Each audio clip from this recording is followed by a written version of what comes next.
Hello, hello. This is a rough season for me, and I had to come on and talk about it. It is, the end of the year. You have Thanksgiving, which is already passed. We have Christmas coming up and New Year's, and there's just so many different emotions that come with that. And of course, me, if you know me, and I know you're getting to know me, I have thought to myself, you know what? If I'm feeling like this, I wonder if anyone else is feeling like this. So I want to talk about, what I do and what helps me and what can potentially help you to survive this time, especially since my divorce. My kids aren't here every day, and it just brings about a lot of different emotions. And as the co-parenting coach, I asked myself, Tiffany, what is it that you can really talk about that would make a difference, even a small difference in the lives of other co-parents? So, and as you know, the child first method, the foundation of that is communication. And I will never stop saying communication is always the key because that is something that is misunderstood. Things that happen, things that are said are misunderstood in translation, whether it's text or even verbal, written. So it's important for us to have that open and respectful communication with our co parent. And also be proactive, have a proactive approach. I know some have um, have a standard already in place for the holidays, whether one of the parents are able to spend a certain amount of time with the children, whether it's a week, 2 weeks, just Christmas Day or whatever arrangement you have with your co-parent. Or, you know what, even if you don't have an arrangement at all, try to be proactive to discuss the holidays, in advance. Normally, I think Thanksgiving is a little different. I mean, I had emotions during the Thanksgiving holidays, but this year was a little bit better, I think, because I was proactive and I made plans because I knew that I wouldn't have my boys in the afternoon. And so I was like, you know what, let me plan something. Let me go somewhere instead of staying in this house. And also I fixed Thanksgiving at home like I normally had done in the past, and that helped to have some joy in the home, being here and cooking and smelling the Thanksgiving smells. But Christmas is normally it's like it's prolonged. I don't know what it is. It's not just a day. It is the days leading up to it.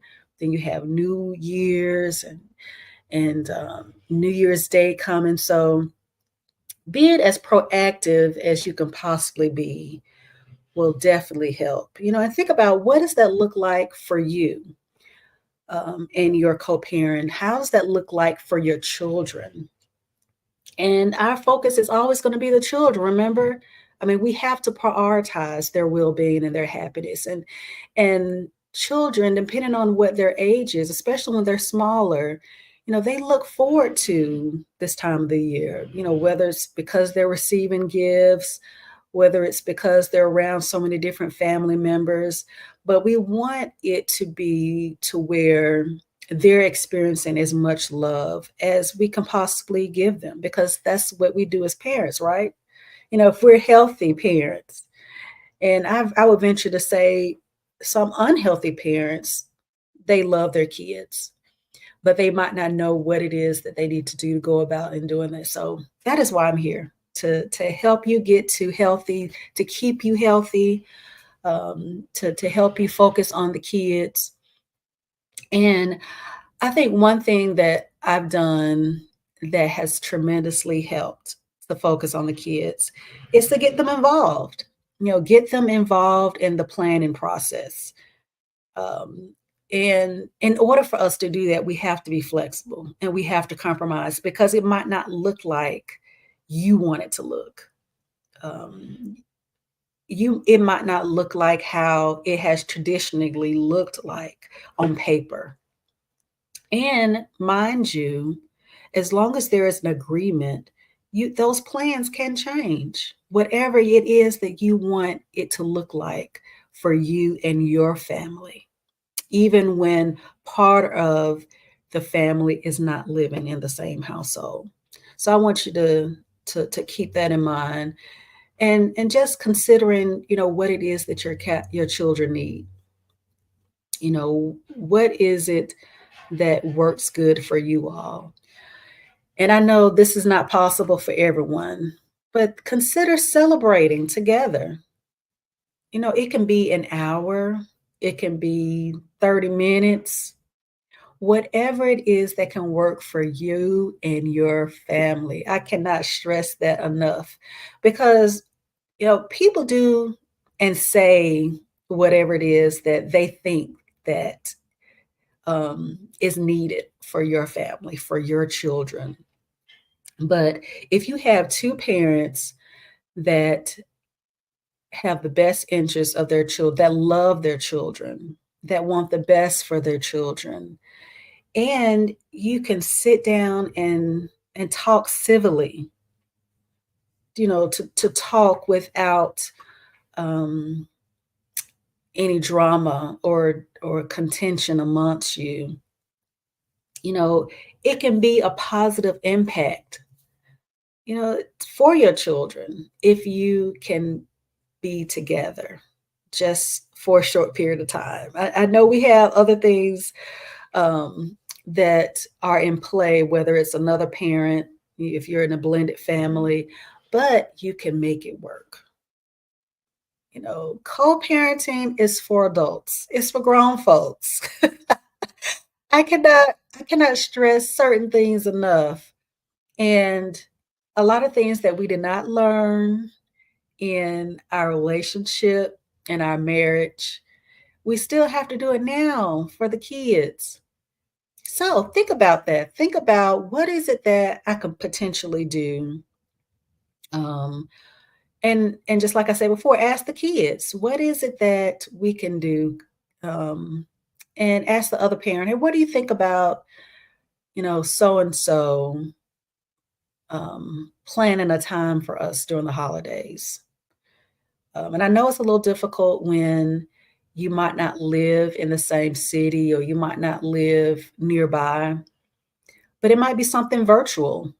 Hey, can we set up a Zoom call Christmas morning? So both of us are there to see our child open up their presents. That's something that, I've done in the past, that we've done in the past, to where, my ex has come over or comes over Christmas morning because most of the time they're with me. And he's there to see them open up their gifts. And they love that because they have both of us there, to have that memory. And sometimes you just have to establish those new traditions, whether it is um, being creative in doing like gingerbread houses. What are you decorating gingerbread houses? Or baking cookies. It's certain things that you can do together. It's certain things that you can do separate. And though I think those new traditions are very important when you are in separate households and you have your kids separately. And it's also good to encourage your children to um, to appreciate what the other parent is doing. I don't think we do that enough when we are apart, When the other parent is doing something that's good, something that's beneficial for the child, celebrate that, acknowledge that in front of the child. Let the other parent know, I appreciate that you, if it's something small, I appreciate that you got them a new jacket, a new coat. Yes, that's something that they're supposed to do. But when you encourage that positive behavior, when you encourage um, those things that are in the best interest of your child, it it encourages that other parent to continue in those things. And then it shows the children, my parents can cooperate, even though there was conflict in the past, my parents um, can show cooperation, can show collaboration, and it helps the kids. It helps to role model that for the kids as well when they have conflict in their own lives. So one thing that I really want to hone in on um, that I have had to really deal with during the holidays is my emotions. Managing my emotions and also accepting how I'm feeling as well. Not something that I have to push away, not something that I have to ignore. Um, but actually embrace the emotions that I have. And it really calls for a lot more self-awareness. It helps me to really sit in where I am in the moment, because a lot of times emotions, they change. you know, as you can recall, I mean, I'm pretty sure if you think back on when you broke up with your child's mother or father, you had a lot of emotions, not just in that moment of when it occurred or when you realized, okay, this wasn't going to work, but in the weeks, months, and sometimes years ahead, you went through a lot of emotions. And in my devotional time this morning, and I was planning on doing this talk, but God always knows. He always knows the best time to present certain things to you. And this really resonated with me in my devotion time. And I was like, you know what? I think this is really on point with what I'm going to talk about today in managing emotions and being mindful of our emotions. But it was talking about anger and blame. And I wanted to read to you. This is actually from a U version plan that I read, and or I should say I'm reading right now, and it's called Wonderfully Complex, and it has a lot to do with anxiety and depression. Um, I was doing this plan because that's something that I've been dealing with during this holiday season. But I wanted to read to you a little bit of what it was saying, and let me know if it resonates with you as well. I'm not going to read the whole thing, but I wanted to read part of it. It talks about anger being a complex emotion rooted in guardedness and self-protection. Cousins of anger are emotions such as frustration, irritation, bitterness, wrath, jealousy, resentment, sadness, fear, and depression. Anger is also known as a secondary defensive emotion. However, most express anger as they do not consider the below the surface trigger emotion that anger is trying to protect. So, anger is actually an emotion that lets you know, okay, I'm not feeling safe. I'm not feeling protected.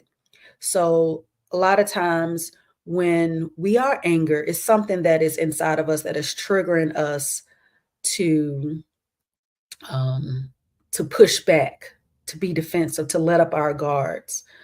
So when our crucial needs of love, purpose, and value are experienced as blocked goals, then anger is often experienced. And I thought about that when, we're in situations with our co-parents and they might not value our position, they might not value our role, the things that we're doing with our children, whether they know it or not. We can get angry, we can get upset because we're like, this person, they don't appreciate nothing, or they're not doing anything, to assist us. So, and also the purpose of our role. Sometimes we can be angry and resentful because okay, we feel like our purpose isn't valued, and what it is that we're contributing to our children. Um, I'm not going to go into the blame aspect of it because I know that's for another time.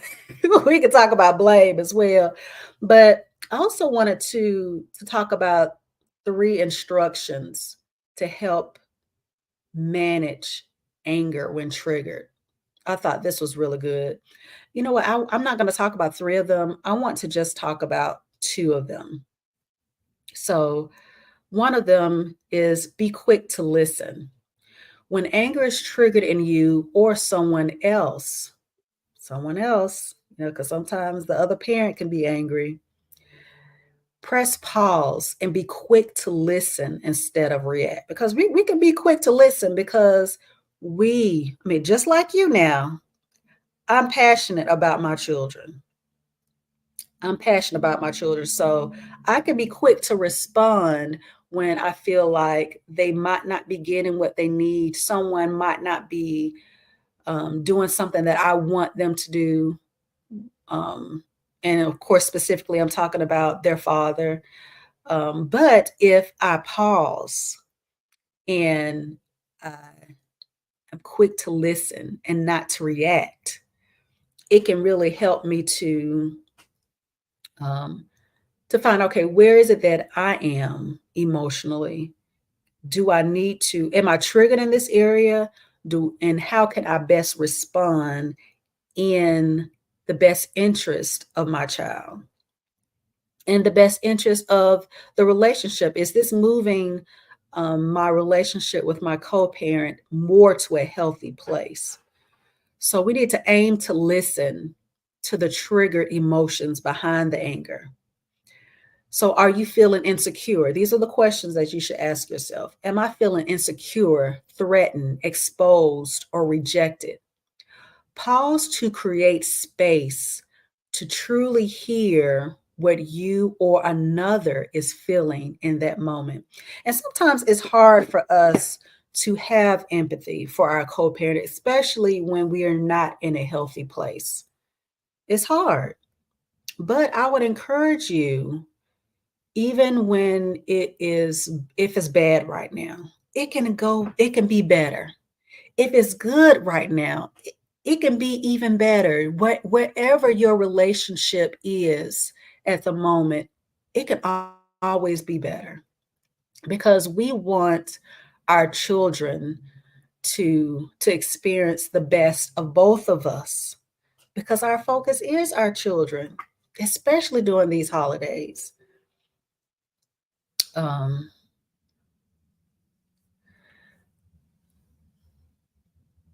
and the second thing is to be slow to speak.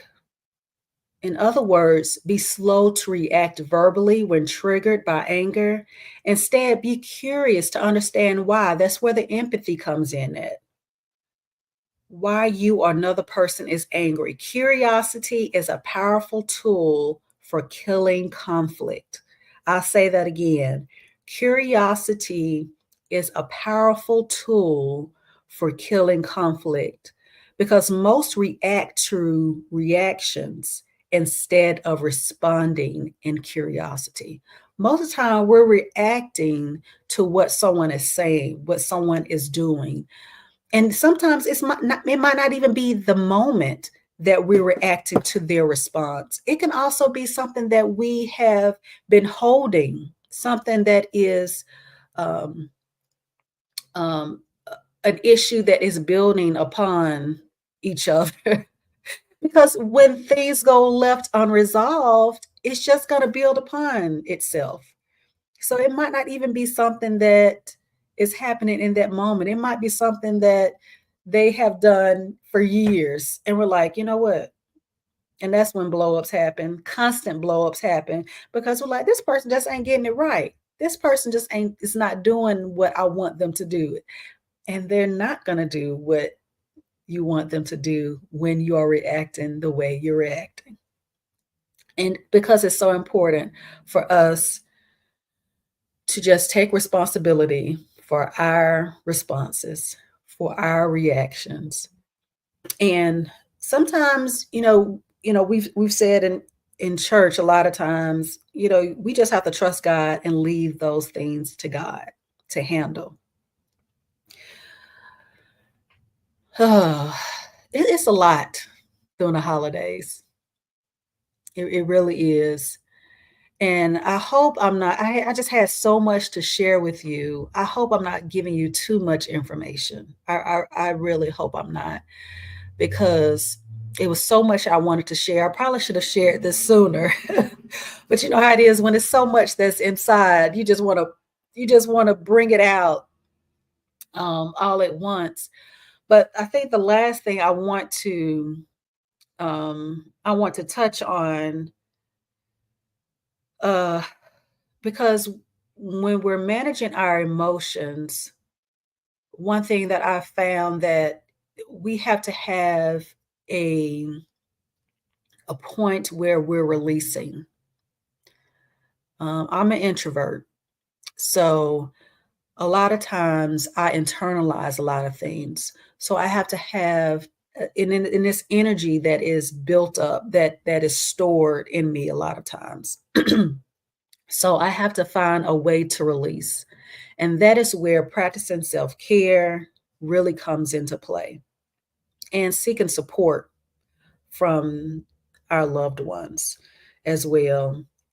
Finding that therapist, that coach to talk to if you can't talk to family and friends, because support is part of your self care, whether you're exercising, whether you're taking breaks when needed.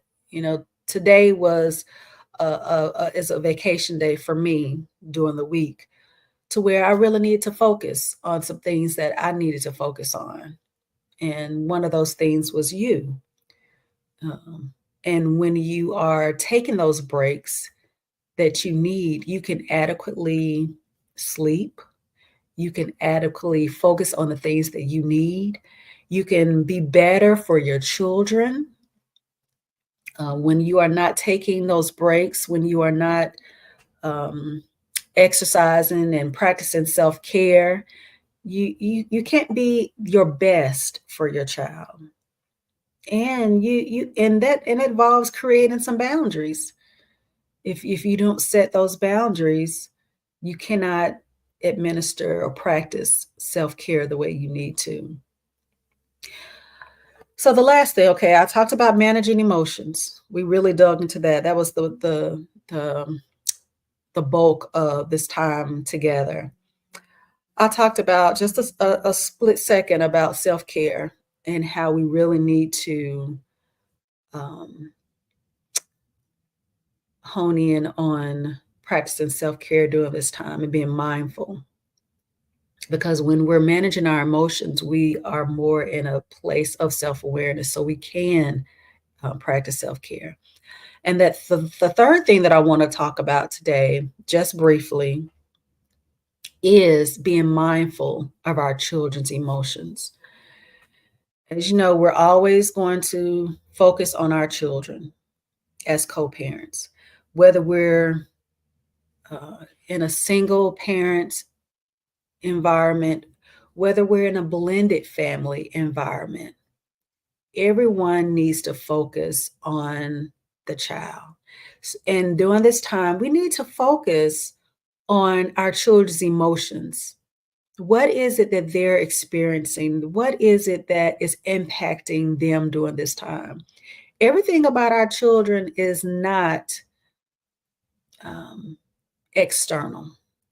Sometimes things are going on within them internally, and sometimes they just might not have an opportunity to talk about it.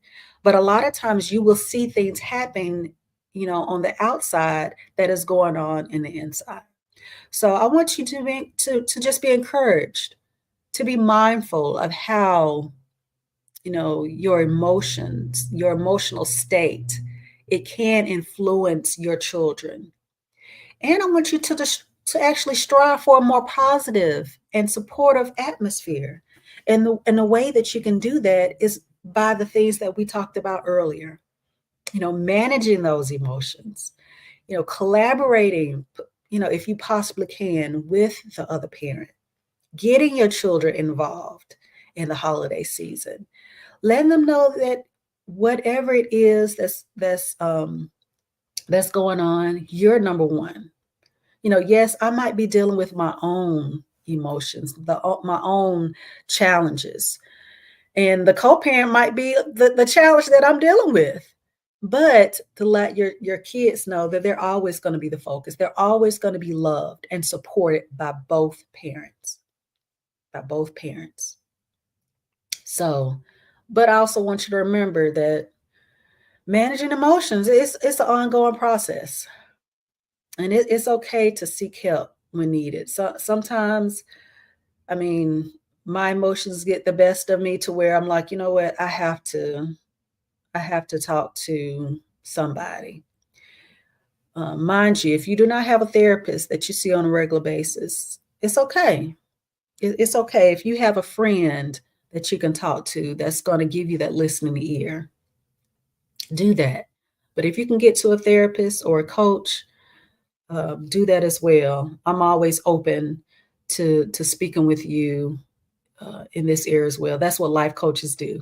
We help you to make sure that you are moving forward and that you are having the best life possible, and that your children. I mean, I'm here to make sure that your children are having the best life possible because you're going to be the best person possible for them.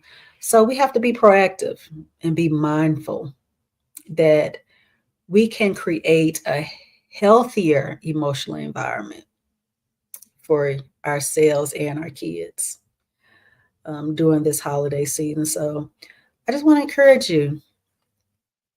I can't encourage you enough to just have a wonderful holiday and try to use these tools. Try to use these tools to really um, be the best that you can be this holiday season, to create that environment for your child for this holiday season. So I really pray that I've done something, I've said something that is going to be a blessing to you or is a blessing to you, because these are tools that you can use not just in your co-parenting journey, but in other relationships as well. So um, until the next live, I will see you then. Don't forget to subscribe to the Teach Me channel on YouTube. If you're a co-parent, get involved with the Teach Me Tribe co-parenting, co-parents meet as well. And follow me on Facebook and on Instagram. All my handles are Tiffany D. Newton. So you can easily find me, and you can find the Teach Me Tribe as well. So until next time, I love you guys and have a wonderful rest of the day.